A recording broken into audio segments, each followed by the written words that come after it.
நேற்றைய தினம் விகடனில் ஒரு செய்தி ஒன்று வெளியாக இருந்துச்சு. நிறைய பேர் எனக்கு வந்து இன்ஸ்டாகிராமில் மெசேஜ் பண்ணி, அதாவது விஜயின் வேட்பு மனுவில் சிக்கல், சட்ட ஆலோசனையில் தாவேக்கா அப்படின்ற தலைப்பில் ஒன்று இருந்துச்சு. அதை பற்றின ஒரு விரிவான பாருதல். அதற்கு பிறகு நிறைய விஷயங்கள் தமிழ்நாட்டில் நடந்துகிட்டே இருக்கா, பிரச்சனை மேலே பிரச்சனை நடந்துகிட்டே இருக்குல்ல. செந்தில் பாலாஜி அவர்கள் கரூரிலே மனித பட்டி ஒன்று தொடங்கி இருக்கிறார்.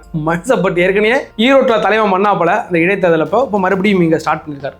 அதற்கு பிறகு நிவேதா பெத்ராஜோட ட்வீட்டு அது ஒரு சலசலப்பை ஏற்படுத்தியிருக்கா திமுக மத்தியிலாம் ஏற்படுத்தியிருக்க. உண்மை அவங்க எதுக்காக போட்டாங்க அந்த ட்வீட் நிறைய பேர் என்ன நினச்சிட்டு இருக்காங்கன்னா, இல்லை இது வந்து டிவிக்கோடைய அந்த ஐடிவிங்க எடுத்து போட்டிருக்கிறாங்க அப்படின்லாம் சொல்லிட்டு இருக்காங்க. இன்னைக்கு நமக்கு நிறைய மாத்திரை கிடைச்சிக்குது. வாங்க வீடியோக்குள்ள போகலாம். நான் உங்கள் ஏங் தாத்தா.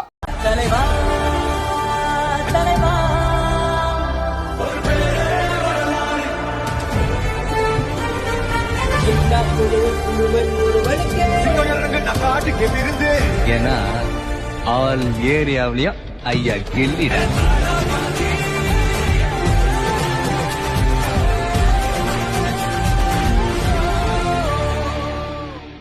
வீடியோ பார்க்கறதுக்கு முன்னாடி எங்களுடைய சேனலை சப்ஸ்கிரைப் பண்ணி வச்சிருங்க. எங்களுடைய எல்லா வீடியோக்களும் உங்களுக்கு உடனுக்குடன் வந்து சேரும். அதுக்கு முன்னாடி நம்மளுடைய நண்பர் ஒருவர் கேட்டுட்டு இருந்தார், இந்த ஃப்ளெக்ஸ் போர்டு அடிக்கிறது, இந்த வால் போஸ்ட்லாம் அடிக்கணும், அது வந்து மக்கள் மத்தியில் ஈஸியாக கொண்டு சேர்க்கும், அதுக்கான வழிமுறைகள் சொல்லுங்கள், என்ன பிரச்சனை இருக்குன்னா, தற்போது தேர்தல் விதிமுறை தமிழகத்தில் இருக்குது அப்படிங்கிற காரணத்தினால நீங்கள் எந்த ஃப்ளெக்ஸ் போர்டும் வைக்க முடியாது, அந்த வால் போஸ்ட்டை அடிக்க முடியாது. அதாவது கவர்மெண்ட் சம்மந்தமான ஏரியாக்களில் இந்த வால் சுவத்துலையோ இல்லைன்னா அரசு அலுவலகங்கள்லையோ ஸ்கூல்லையோ காலேஜ்லையோ எங்கேயுமே நீங்கள் ஒட்ட முடியாது. ஆனால் தனியார் இடங்களில் நீங்கள் ஒட்டலாம். அதற்கும் அந்த தனியார் அவங்களுடைய பர்மிஷனோட ஒரு லெட்டர் ஒன்று எழுதுவாங்க அப்படின்னு சொல்லுவாங்க. அதெல்லாம் இப்போ அப்படி தான் சொல்லுவாங்க.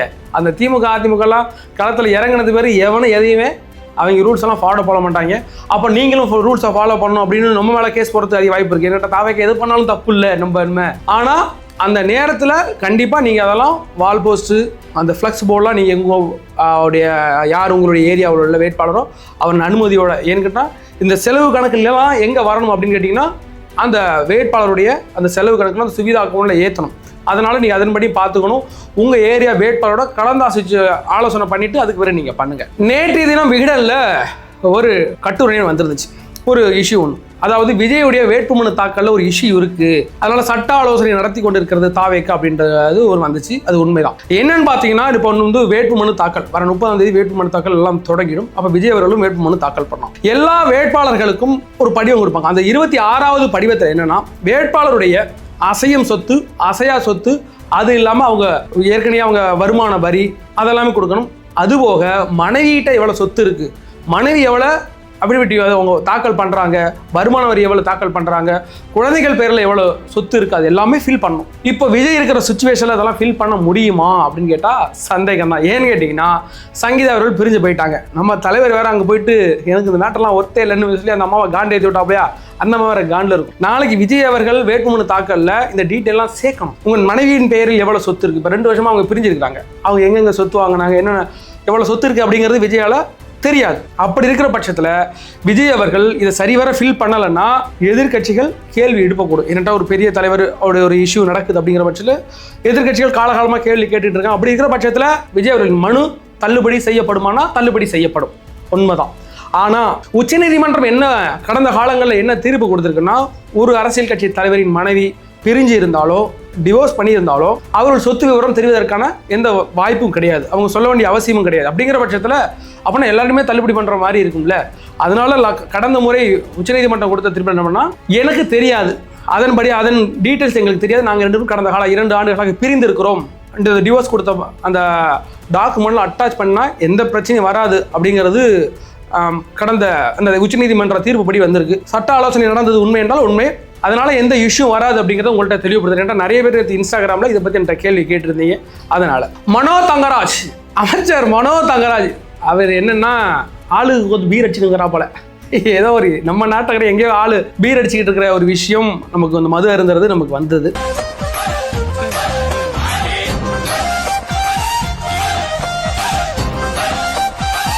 தமிழ்நாட்டில் அரசாங்கமே ஊற்றி கொடுத்துருக்குது, நம்ம அப்பா ஊற்றி கொடுத்துருக்கிறார் எல்லாருக்கும், வீரன் சரக்கு குடின்னு ஊற்றி கொடுத்துருக்கும் போது ஒரு அமைச்சர் குடிப்பாரா குடிக்கிறது தப்பான்னு கேட்டிங்கன்னா அது எந்த கருத்தும் சொல்வதற்கு இல்லை. அது ஒரு நல்ல தலைவனுக்கு அழகும் இல்லைன்னு வைக்கல, ஆளு குச்சிக்கிறாப்பல, அது நமக்கு இஷ்யூ கிடையாது. நமக்கு எது இஷ்யூன்னா, நேற்று கன்னியாகுமரியில் ஒரு டிவி நிகழ்ச்சியில் நடந்துச்சு. அதில் கேள்விகள் கேட்கப்படுகிறது, இந்த பொதுமக்கள்லாம் கேள்வி கேட்குறாங்க. அப்போ மனோ தங்கராஜ் ஒரு வார்த்தையை விடுறார், டென்ஷன் ஆகிட்டு ஒரு வார்த்தை விடுறோம். அந்த வார்த்தையை எங்களால் சொல்ல முடியாது, நாங்கள் வேணா போகிறோம், அதுலேயும் பீப் போட்டு தான் போடணும், வேறு வழி இல்லை. நடந்துட்டு சார் என்ன பிரச்சனை? சும்மா இந்த ஊழலே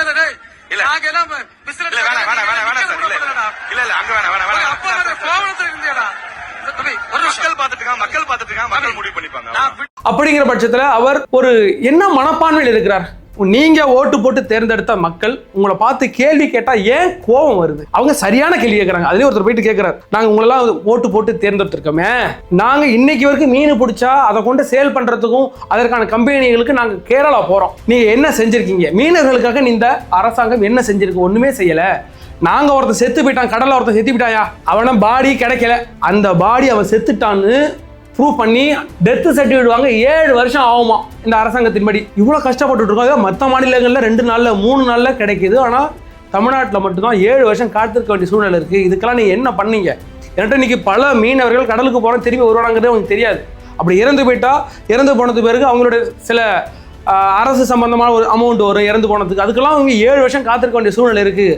இதை கேட்டதுக்கு அவர் இட்ட வார்த்தை நாங்கள் போடுறோம் பீப் சவுண்டு தான். இது ஒரு அமைச்சர் மட்டும் கிடையாது. நம்ம ஏற்கனவே சொல்லியிருந்தோம், ராஜ்யசபா எம்பி அப்துல்லா ஒரு பெண்ணா எவ்வளவு தரக்குறைவாக பேசினார் அப்படிங்கிறது உங்களுக்கு தெரியும். நம்ம ஏற்கனவே இந்த வீடியோவில் பார்த்துருக்கோம். இந்த திமுகவுடைய அந்த ஜீன் இருக்குல்ல, இந்த ஜீனே எப்படிப்பட்ட ஜீன்னா ஒரு பண்ணையார் மனப்பான்மை. நீ வாடா, நீ போடா, அமைச்சர் பொன்முடி, கே நேரு இவர்களெல்லாம் அப்படியே பேசியே பழகிட்டாங்க. கெட்ட வார்த்தையில திட்டுறது அவங்களுக்கு மந்திரம் ஊதுற மாதிரி. திமுக உள்ள எல்லாருக்குமே சொல்றேன், ஐடி விங்க உட்பட. திமுக ஐடி விங்க எப்படி செயல்பட்டு இருக்கு அப்படிங்கிறது தெரியும். இப்போ இடையில ஒரு வாரத்துக்கு முன்னாடி இந்த மீனா கந்தசாமி அப்படின்ற பேர் அடிபட்டுக்கிட்டே இருக்கு. நம்ம ட்விட்டர்லாம் நீங்க இருந்து பார்த்தீங்கன்னா தெரியும், அந்த பெண்ணை எந்த அளவுக்கு கீழ்த்தரமா பேச முடியுமோ, எவ்வளவு வன்புணர்வா பேச முடியுமோ. ஒரு பொண்ணை டச் பண்ணி தான் வன்புணர்வு பண்ணணும் கிடையாது, வார்த்தைகளால வன்புணர்வு நடந்துகிட்டு இருக்கு. நீங்க போய் பார்த்தீங்கன்னா இந்த கந்தசாமி, அவங்க மீனா கந்தசாமியோட போஸ்ட் ஃபுல்லாக நீங்கள் பார்த்தீங்கன்னா திட்டி வச்சிருக்காங்க. அவர்கள் ஒரு சமூக ஆர்வலர். அவங்க இந்த சமூகத்தின் மூலமாக நடக்கிற பிரச்சனைகளை வெளில கொண்டு வருவாங்க. அப்போ அவங்களுக்கு தெரியும் இந்த அரசாங்கம் எவ்வளவு தவறு செஞ்சுக்கிட்டு இருக்கு, அதனால மக்கள் எவ்வளோ பாதிப்பு அடைஞ்சிக்கிட்டு இருக்காங்க அப்படிங்கிறது அவங்களுக்கு தெரியுது. அதன் மூலமாக அந்த அம்மா வெளில கொண்டு வந்திருக்கு. திட்டுறானுங்க. இதுக்கு நேற்று காண்டாயி நிவேதா பெத்ராஜ் அவர்கள் யாருன்னு உங்களுக்கு சொல்ல தேவையில்லை. அந்த நிவேதா பெத்ராஜ் அவங்களுக்கு ஃப்ரெண்டு, அவங்க வெளில கொண்டு வந்துருக்காங்க. உங்கள் ஐடி எவ்வளோ கேவலமாக செயல்பட்டுக்கிட்டு இருக்கு, ஒரு தனி மனித தாக்குதல், அதுவும் ஒரு பெண்ணை எவ்வளவு கேவலமா பேசணும்னு பேசிக்கிட்டு இருக்கு. இது ஒரு நல்ல அரசியல் கட்சிக்கு சரியான பண்பு கிடையாது. உங்க ஐடி நீங்க ஒழுங்கா வச்சுங்க. டிஆர்பி ராஜா இதை ஊக்குவிக்கிறாரா? அவர் இதை பத்தி எந்த ஒரு வார்த்தையுமே சொல்ல வரல. ஒரு மன்னிப்பு கேட்கலாம்ல. ஏற்கனவே சீமான் நாம் தமிழர் கட்சி தம்பிகள் இதே பெண்ணை சில பேர் தப்பா பேசியிருக்காங்க. அப்ப நாம் தமிழர் கட்சியின் சீமான் மன்னிப்பு கோரினார். அதான் ஒரு தலைமைக்கான பண்பு. ஆனா டிஆர்பி ராஜா இதை ட்ரிகர் பண்ணி விடுறா, ஏத்தி விடுறாரு அப்படின்னு இருக்கு. அப்படியாக இந்த திமுக இருக்குல்ல, அவங்களோட ஜெனட்டிக்கே என்னன்னா, அடுத்தவங்களை என்னை எதிர்த்து நீ கேள்வி கேட்டா உன்னை திட்டுவோம்யா, என்னை எதிர்த்து நீ கேள்வியை கேட்கக்கூடாது, ஓட்டு போட்டு நீ போயிட்டே இரு அப்படிங்கிற மனநிலையில இருக்கிறாங்களா அப்படின்ற கேள்வி இப்ப பெரிய அளவுல வலுக்க தொடங்கியிருக்கு. அதற்கு பிறகு என்டிஏ கூட்டணியில பல மாநிலங்களின் தலைவர்கள் இங்க வந்து பிரச்சாரம் செய்ய போகிறார்கள். யாருக்கு ஆதரவாக? அதிமுக ஆதரவாக, என்டிஏ கூட்டணிக்கு ஆதரவாக பேச போறான்னு தெரியும். அதில் ஆந்திராவுடைய முதலமைச்சர் சந்திரபாபு நாயுடு, துணை முதலமைச்சர் பவன் கல்யாண், அதுக்கு பிறகு யோகி ஆதித்யநாத், அதாவது பிஜேபியில் உள்ள இந்த முதலமைச்சர், பல மாநில முதலமைச்சராக வரப்போறாங்க. கண்டிப்பா கூட்டம் கட்டுக்கடங்காம கூட்டம் கூட போகுது அப்படிங்கிறது உண்மை. நானே போய் நின்னாலும் என்ன ஏன்னு கேட்காதீங்க, என் தலை அங்கே தெரிஞ்சு நான் கேட்காது. ஏன்டா கங்கனா ராணவத்தை வராங்களா, நான் பார்க்கணும், எனக்கு தாம் படத்துலேருந்து ஆசை கங்கனா ராணவத்தை பார்த்தேன்னு. அது நடக்கும் போது கங்கனா ராணவத்தை வரப்போறாங்களாம். தமிழ்நாடு முதலமைச்சர் மு.க. ஸ்டாலின் வந்தாலும் கூட்டம் கூட மாட்டேன், 200 ரூபா கொடுத்து கூட்டிட்டு போயிருக்கிறாங்க. என்டிஏ கூட்டணிக்கே நீங்க பல மாநில முதலமைச்சரை கொண்டாந்து கூட்டம் கூடின்னு நினைக்கிறீங்களா? அவர் வந்து என்ன மொழியில பேசுவாங்க? அதுல யாரோ ஒரு ஆளுக்கு தமிழ் ஒழுங்க தெரியுமா? ஏன்னா பவன் கல்யாணம்னா நம்ம தளபதி படத்தை பார்த்து கொஞ்சம் தமிழ் கற்று வச்சுக்கிறாப்புல, அவர் வந்து பேசுவாப்புல. மற்ற யாருக்கும் தமிழ் தெரிய போறது கிடையாது. ஒன்று ஹிந்தியில பேச போறாங்க, அவங்களுக்கு இங்கிலீஷ் தெரிய வாய்ப்பு கிடையாது. அவங்க மும்மொழி கொள்கையில சிறந்த விளங்கின குரூப் தாங்கிறதுனால அவர்கள் முழுக்க ஹிந்தியில பேச போறாங்க. வேணா எட்டின்னு பார்த்துட்டு வரலாம், கங்கனா ராணவத்தை பார்த்துட்டு வரலாம், வேற எந்த அளவுக்கும் இது எந்த பிரயோஜனமும் படாது. அதுவும் சில பேர் எனக்கு அனுப்பியிருந்தீங்க, அதனால சொல்ல வந்தோம்.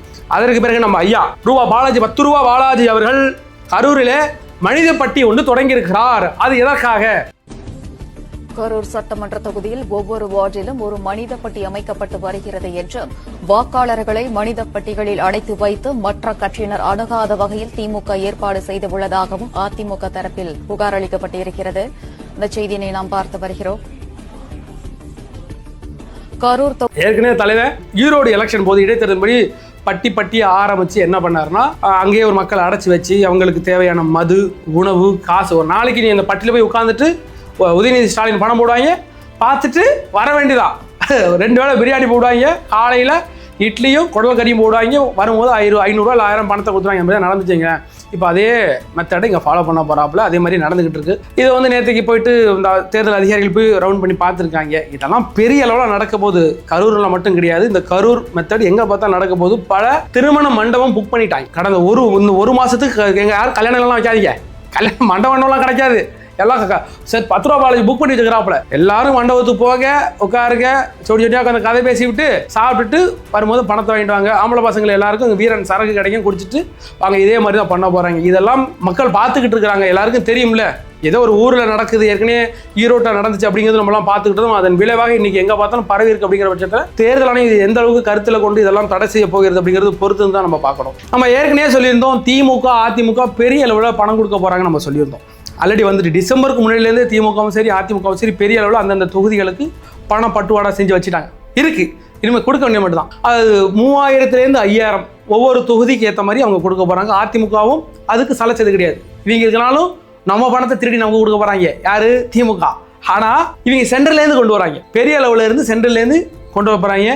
இன்னைக்கு என்டிஏவுக்கு ஒரே ஒரு மட்டும் தான். எப்படியாவது இப்போ விஜய்ங்கிற ஒரு ஃபேக்டர் திமுகவையும் அட்டாக் பண்ணுது, அதிமுகவையும் அட்டாக் பண்ணுது. இந்த என்டிஏ கூட்டணி அட்டாக் பண்ணுது அப்படிங்கிறது நமக்கு எல்லாருக்குமே தெரியும். இதுக்கு பிறகு என்டிஏ கூட்டணியில் முழுக்க இந்த அமித்ஷா அவங்களுடைய ஒரே ஒரு சிந்தனை ஒன்று மட்டும் தான். விஜயால எந்த பாதிப்பும் வந்துடக்கூடாது. அவங்களுடைய வெற்றிக்கு அவங்க ஜெயிச்சே ஆகணுங்கிற ஒரு வெறியோட கிளம்பி வந்துட்டு இருக்கிறாங்க. அதற்காக தான் பல மாநிலங்கள்லேருந்து பல தலைவர்களை கொண்டாந்து வச்சு என்னதான் ஃபிலிம் காட்டினாலும் அவங்க ஓட்டு போடுவாங்கலாம் நமக்கு தெரியாது வச்சுக்கலாம். இருந்தாலும் பெரிய அளவில் அவங்க ஃபோர்ஸ் கொடுக்க போகிறாங்க. இதை வந்து நம்ம சொல்லியிருந்தோம், கிராமப்புறங்களில் அதிமுகவுக்கு ஓட்டு சதவீதம் அதிகமாக இருக்குது, நகரப்புறங்களில் திமுகவுக்கு தான் அதிகமாக இருந்துச்சு. இன்னைக்கு திமுகவுடைய அந்த கோட்டையெல்லாம் உடச்சி சுக்குநூறாக்கி இருக்குது யாருன்னு பார்த்தீங்கன்னா தாவேக்கா. இன்னைக்கு சென்னையில் வந்து பல பகுதிகளில் தாவேக்கா முன்னாடி இருக்குது. இந்த கோயம்புத்தூர் சைடில் பல இடங்களில் தாவேக்கா மேலே வந்துக்கிட்டு இருக்கு. 2ஆம் இடம் நோக்கி 2ஆம் இடத்தை தாண்டி மேலே வந்துக்கிட்டு இருக்கு. அப்படிங்கிறதால ஃபைட்டு தான் திமுகவுக்கும் தாவேக்காவுக்கும் ஃபைட் அப்படின்ற அந்த ஃபைட் போயிட்டு இருக்கு. ஆனால் கிராமப்புறங்களில் இழைஞ்சு கிடக்கிறாங்க, பின்னறி கிடக்கிறாங்க அதிமுக. அவங்களுக்கு அங்கே கட்டமைப்பு பெரிய அளவில் கட்டமைப்பு இருக்குது. அப்படிங்கிற பட்சத்தில் இன்னைக்கு நம்ம வந்து கிராமப்புறங்களில் பல இடங்களில் தாவேக்கா வந்து பின்னோக்கி இருக்கிறத பார்க்குறோம். கடந்த சன் நியூஸ் 7 நினைக்கிறேன், அவங்க வெளியிட்டிருந்த அந்த போலில் பல டெல்டா மாவட்டங்களையும் சரி, அந்த தெற்கு சைடு மதுரை, அதுக்கு பிறகு கன்னியாகுமரி சைட்லையுமே சரி, பல இடங்களில் தாவேக்கா பின்னோக்கி இருக்கிறதே 3ஆம் இடத்தை இருக்கிறத நம்ம பார்க்குறோம். அதுக்கு மிக முக்கிய காரணம் அதிமுகவுக்கு அங்கே கட்டமைப்பு அதிகமாக இருக்குது. சொல்லப்போனால் திமுக விட அதிகமான கட்டமைப்பு யாருக்கு இருக்குன்னா அங்கே அதிமுக இருக்குது. அதை எப்படி பிரேக் பண்ண போகிறோம்? இன்னும் பல இடங்களில் நம்முடைய தாவேக்கா நிர்வாகிகள் அந்த இடங்களில் இன்னும் பெரிய அளவில் பிரச்சாரங்களை தொடங்கலை. ஏன்னா எலெக்ஷன் அறிவித்து ஒரு 2-3 நாள் ஆச்சு. இன்னும் அவர்கள் களப்பணியை தொடங்காமல் இருக்கிறாங்க. அதுக்கு இன்னொரு ரீசன் நம்ம ஏற்கனவே சொல்லியிருந்தோம். இன்னும் அந்த இடங்களில் தாவேக்கா தங்களுடைய வேட்பாளர்களை நிறுத்தாதது மிக முக்கிய காரணம். இருந்த போதிலும் இந்த நிர்வாகிகள் இருக்காங்கல்ல, அவங்களுக்கு நல்லா தெரியும் யார் நின்னான்னு நமக்கு என்ன, நம்ம ஓட்டு கேட்க போகிறோம். இன்னைக்கு இவர் நின்னா இவருக்கு ஓட்டு கேட்க போகிறோம், அவர் நின்னா இவருக்கு ஓட்டு கேட்க போகிறோம்.